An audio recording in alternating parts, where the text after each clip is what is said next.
ওং নমো ভগবতে বাসুদেবায়। শ্রীমদ্ ভগবদ গীতার 11 অধ্যায় বিশ্বরূপ দর্শন যোগ।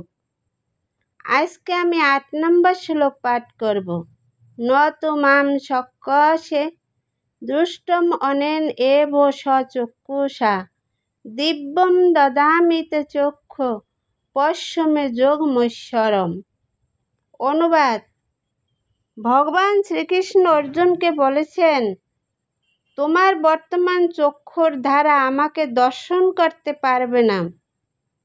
আমি তোমাকে দিব্য চক্ষু দান করছি, তুমি আমার অচিন্ত যোগ শক্তি দর্শন করো। তাৎপর্য: শ্রীকৃষ্ণের দিব্য শ্যামসুন্দর রূপ ছাড়া আর অন্য কোনো রূপ ভগবানের শুদ্ধ ভক্ত দর্শন করতে চান না। ভগবানের কৃপার প্রভাবেই তার বিশ্বরূপ দর্শন করতে হয় এবং ভক্ত তার মনের দ্বারা দর্শন করেন না, করেন দিব্য দৃষ্টির মাধ্যমে। ভগবানের বিশ্বরূপ দর্শন করার জন্য অর্জুনকে তার মনোবৃত্তি পরিবর্তন করার কথা বলা হয়নি, তার দৃষ্টির পরিবর্তনের কথা বলা হয়েছে।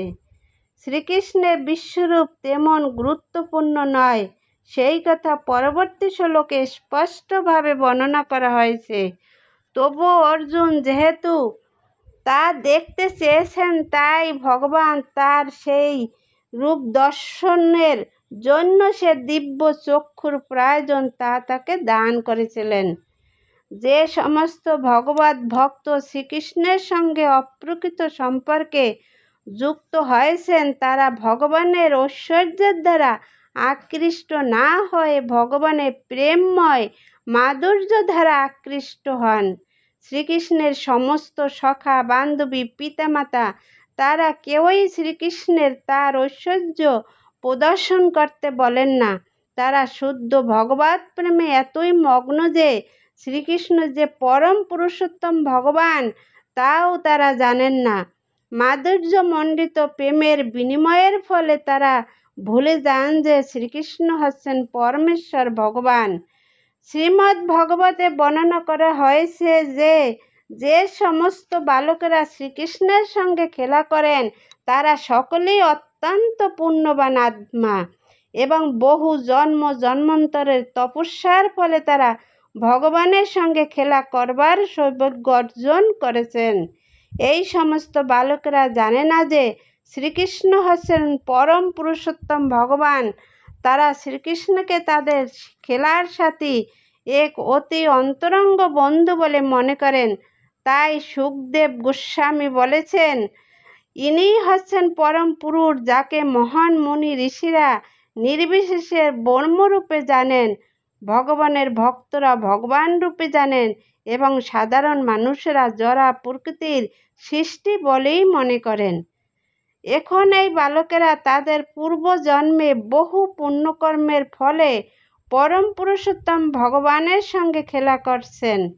আসল কথা হচ্ছে যে ভক্ত কখনো ভগবানের বিশ্বরূপ দর্শন করবার আকাঙ্ক্ষা করেন না, কিন্তু অর্জুন ভগবানের সেই বিশ্বরূপ দর্শন করতে চেয়েছিলেন যাতে আগামী দিনের মানুষেরা বুঝতে পারে যে শ্রীকৃষ্ণ কেবল তত্ত্ব কথার মাধ্যমে তার পরম ভগবত্তা প্রতিপন্ন করেনি, তিনি অর্জুনকে তার সেই রূপও দেখিয়েছিলেন যাতে কারো মনে আর কোনো সংশয় না থাকে। অর্জুনকে এই সত্য প্রতিপন্ন করতেই হবে, কারণ তিনি এখন পরস্পরার সূচনা করেছেন। যারা পরম পুরুষোত্তম ভগবান শ্রীকৃষ্ণকে জানবার জন্য ঐকান্তিকভাবে আগ্রহী এবং সেই জন্য যারা অর্জুনের পদাঙ্ক অনুসরণ করেছেন, তাদের জানা উচিত যে শ্রীকৃষ্ণ কেবল তত্ত্বগতভাবে তার পরমেশ্বরত্ব প্রমাণ করেনি, তিনি যে পরমেশ্বর তা তিনি বাস্তবিকই দেখিয়েছেন। ভগবান তার বিশ্বরূপ দর্শন করার শক্তি অর্জুনকে দান করেছিলেন, কারণ তিনি জানতেন অর্জুন তার সেই বিশ্বরূপ দর্শনে তেমন আগ্রহী ছিলেন না।